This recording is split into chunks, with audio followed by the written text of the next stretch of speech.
Bismillahirrahmanirrahim. Assalamualaikum warahmatullahi wabarakatuh. Apa kabar anak-anakku?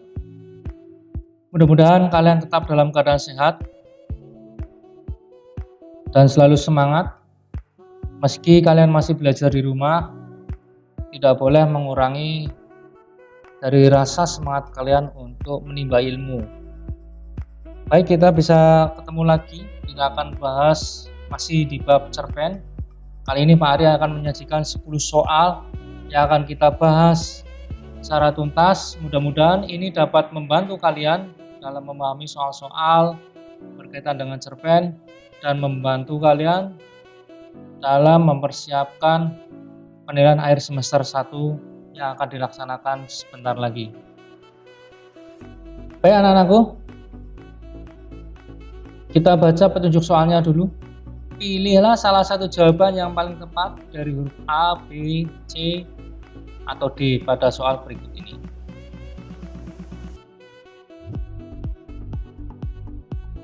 Langsung pada nomor 1. Pertanyaannya adalah sifat tokoh Larasati berdasarkan kutipan di atas adalah. Mari bersama kita simak untuk kutipan cerpennya. Setibanya Pak Usman di restoran kecil sepulang dari sekolah, Larasati segera memulai pembicaraan. Sebelum membicarakan soal dia, saya perlu menjelaskan mengapa saya tidak mau membicarakan hal ini di sekolah, karena yang dibicarakan ini adalah masalah yang harus diselesaikan dengan kacamata kemanusiaan, bukan dengan kedinasan. Maksud ibu apa? Saya khawatir keinginan Bapak untuk menghabisi dia itu karena kebencian Bapak terhadap saya. Selama ini orang kan tahu saya sangat perhatian terhadap dia. Dia anak yang lemah, Pak. Sudah mengalami berbagai cobaan hidup. Sering murung karena menerima beban yang terlalu banyak dalam hidupnya. Sudah dibaca pertanyaannya di sifat tokoh Larasati berdasarkan kutipan di atas adalah pilihan gandanya A. Sabar dan menyayang, B. Angkuh, C. Tegas dan pemberani, D. Penuh perhatian dan tegas. Yang ditemukan dalam bacaan adalah, kita lihat yang menunjukkan sifat Larasati dalam percakapannya.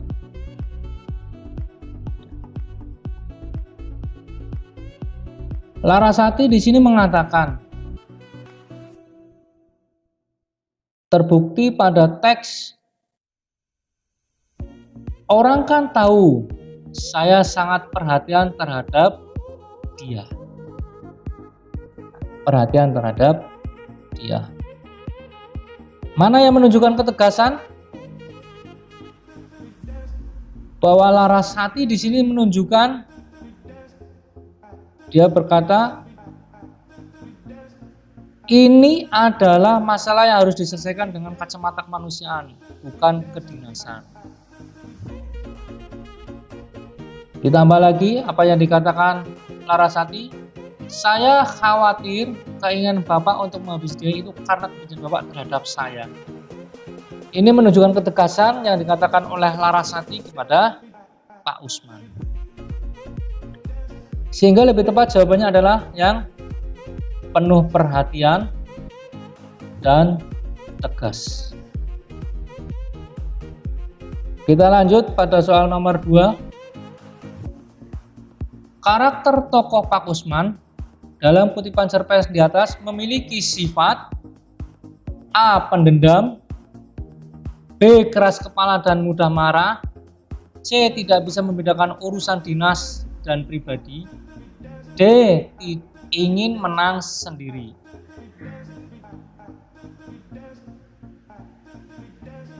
Dari pilihan ganda yang ada, maka jawabannya yang lebih tepat adalah tidak bisa membedakan urusan dinas dan pribadi. Di sini ditegaskan oleh ucapan Larasati,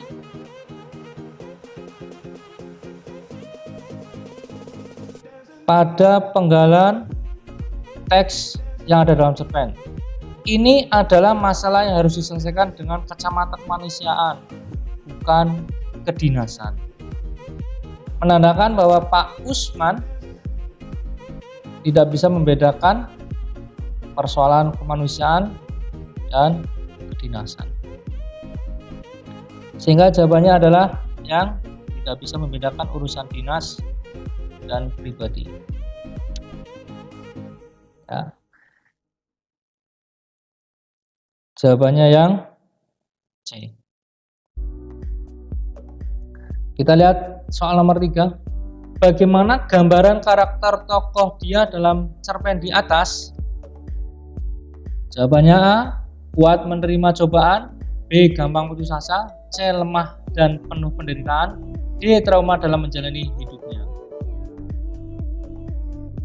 Seperti yang diungkapkan oleh Larasati, bahwa dia adalah anak yang lemah.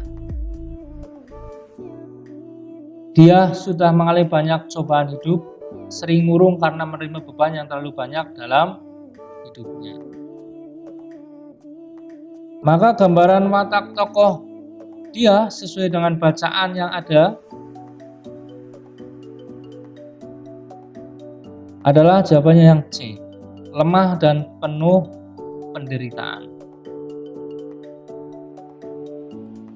Lanjut, kita menuju soal nomor 4. Kedudukan tokoh Pak Usman dan Larasati dalam kutipan cerpen di atas. Jawabannya A. Tokoh antagonis dan tokoh penengah, B. Tokoh protagonis dan tokoh penengah, C. Tokoh antagonis dan tokoh protagonis, D. Tokoh protagonis dan tokoh protagonis. Yang tepat yang mana? Apa sih bedanya antagonis dan protagonis?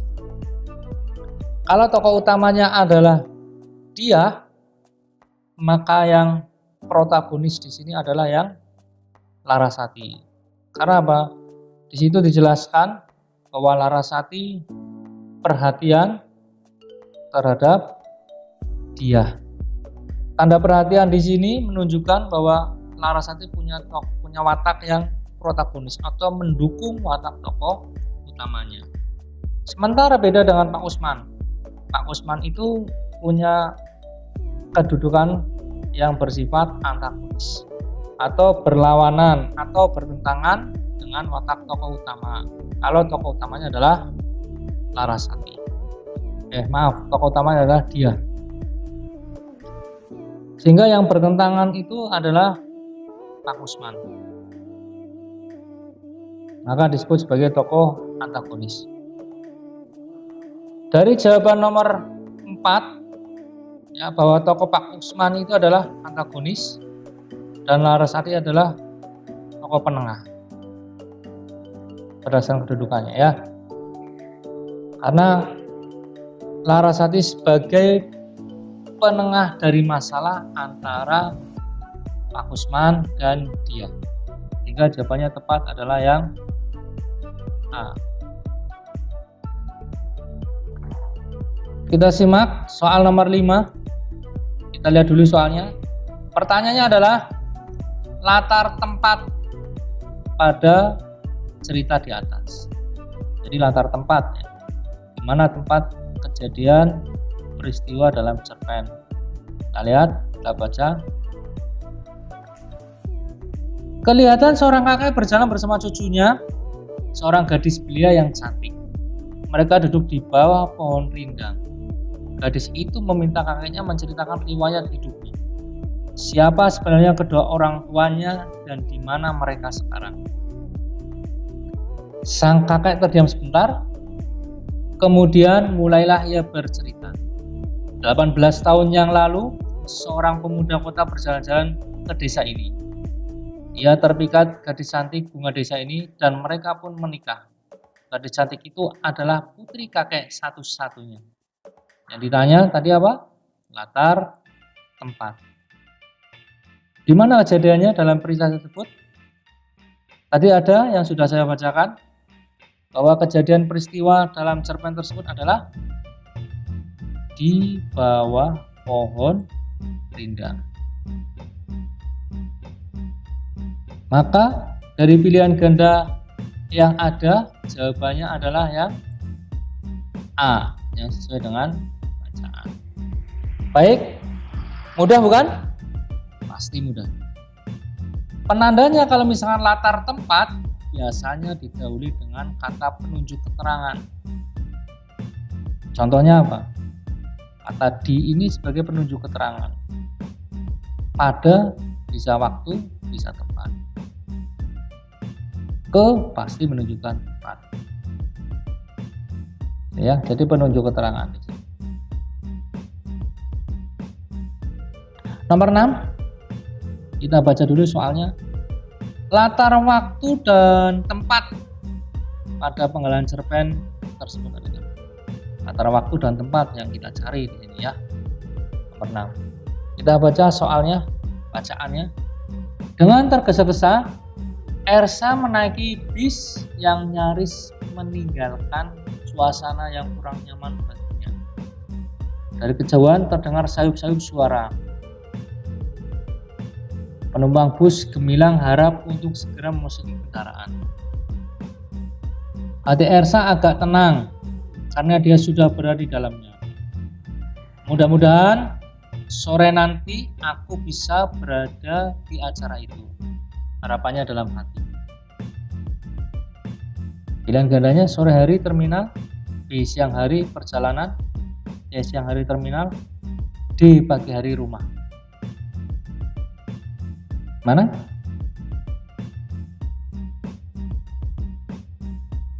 Siang hari di terminal. Jawabannya yang C. Mengapa bisa jawabannya yang C? Kita lihat latar waktu di sini yang ditanyakan. Ada bentuk kutipan di sini. Mudah-mudahan sore nanti. Yang diucapkan oleh Ersa, kita lihat sore nanti. Berarti kejadiannya dalam cerita saat ini adalah siang hari. Karena ada penanda sore nanti aku bisa berada di acara itu. Penandanya ada sore nanti. Berarti saat ini siang. Nah ya. Penanda tempatnya berada di terminal. Ini ditegaskan pada dari kejauhan terdengar sayup-sayup suara. Penumpang bus gemilang harap untuk segera memasuki kendaraan. Berarti posisinya Ersa ini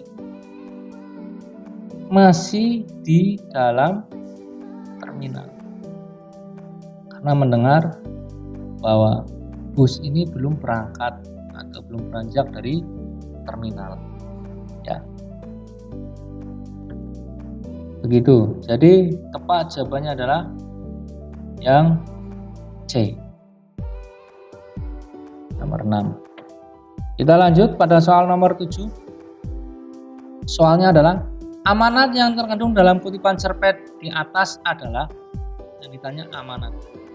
Seperti sudah saya sampaikan sebelum-sebelumnya bahwa namanya amanat adalah pesan yang ingin disampaikan oleh penulis dari bacaan cerpen yang ada.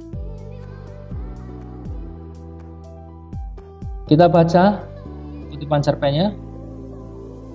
Kita sebagai pendidik tidak boleh memandang masalah secara hitam putih. Dia itu telah banyak menanggung beban hidup. Sudah selanya kita ikut mendampingi dan membantunya, bukan malah menambah beban. Kita baca pilihan gandanya yang A.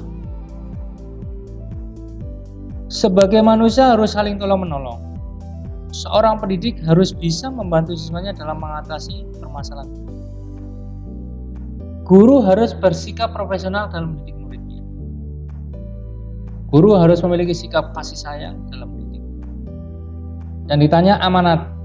Dari pilihan ganda A, B, C, dan D, maka lebih tepatnya yang sesuai dengan bacaan kutipan cerpen nomor 7 adalah seorang pendidik harus bisa membantu siswanya dalam mengatasi persoalan seperti yang dikatakan oleh Larasati. Kita sebagai pendidik tidak boleh memandang masalah secara hitam putih. Ya, Ya, artinya hanya sebatas kertas surat menyurat benar salah atau secara kedinasan.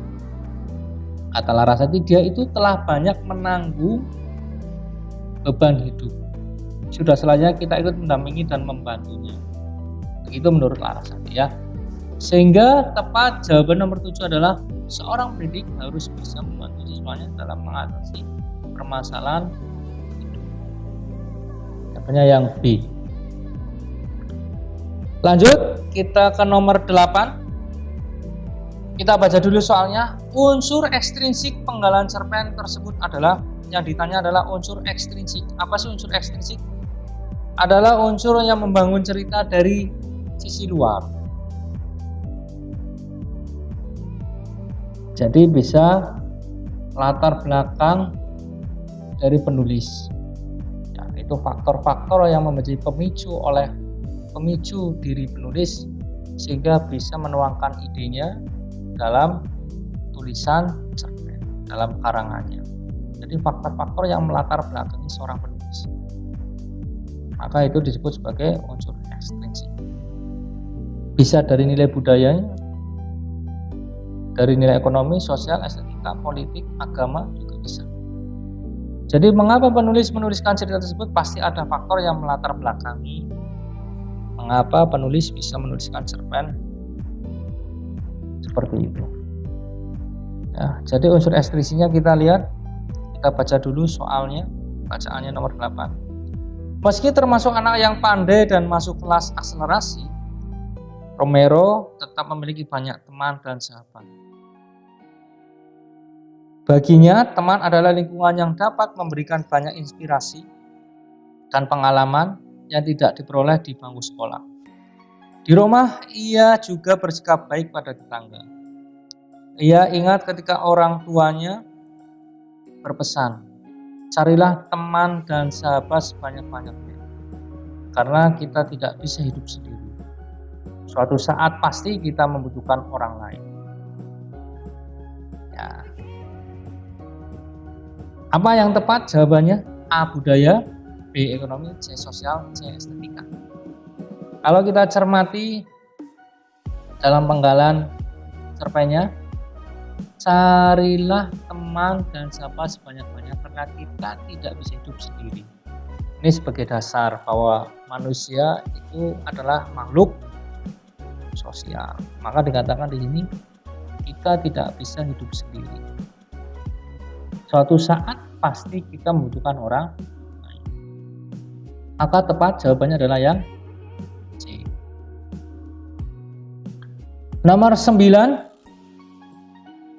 Pertanyaannya kita baca. Latar tempat penggalan cerpen. Latar tempat penggalan cerpen tersebut adalah,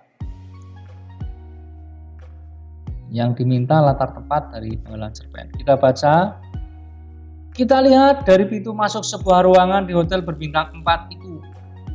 Dia membelok ke arah kiri. Dia memilih kursi paling samping dari deretan kursi paling belakang. Begitu dia duduk, sejumlah laki dekat kursi itu serempak kasak kusuk dalam gelap. Yang dipinta pertanyaan adalah latar tempat. Di mana? A. Pintu masuk, B. Kursi paling belakang, C. Arah kiri hotel berbintang 4. Ya. Ada di sini pembuktiannya. Kita lihat. Di ruangan hotel berbintang 4 itu, ya, sehingga latar tempatnya jawabannya adalah hotel berbintang 4, yang D, tepat sekali. Bisa dimengerti ini ya, mudah bukan? Kita lihat soal nomor terakhir, nomor 10 ya.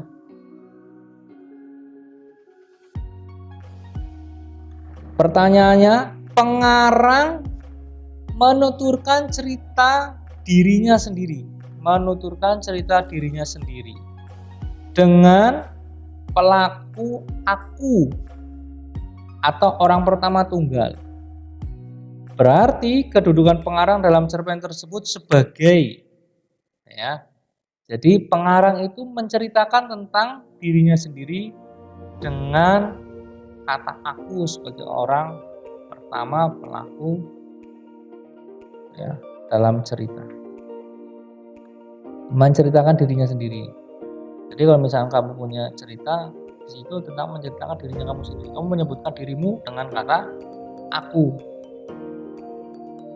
Aku selalu ingat pesan ibu bahwa ketika tiba di sekolah, aku harus cuci tangan dahulu sebelum masuk ke dalam kelas. Aku harus menjaga jarak antara tempat dudukku dengan temanku. Karena era pandemi ini membuatku semakin harus jaga diri agar penularan virus COVID-19 tidak menjakitiku. Kata aku di sini sangat cerita. Jadi pengarang menuliskan dirinya sendiri dengan kata-kata, menceritakan dirinya sendiri dengan aku. Jawabannya A, tokoh bawahan, B, tokoh pengamat, C, tokoh utama, atau D, tokoh pendamping. Ya.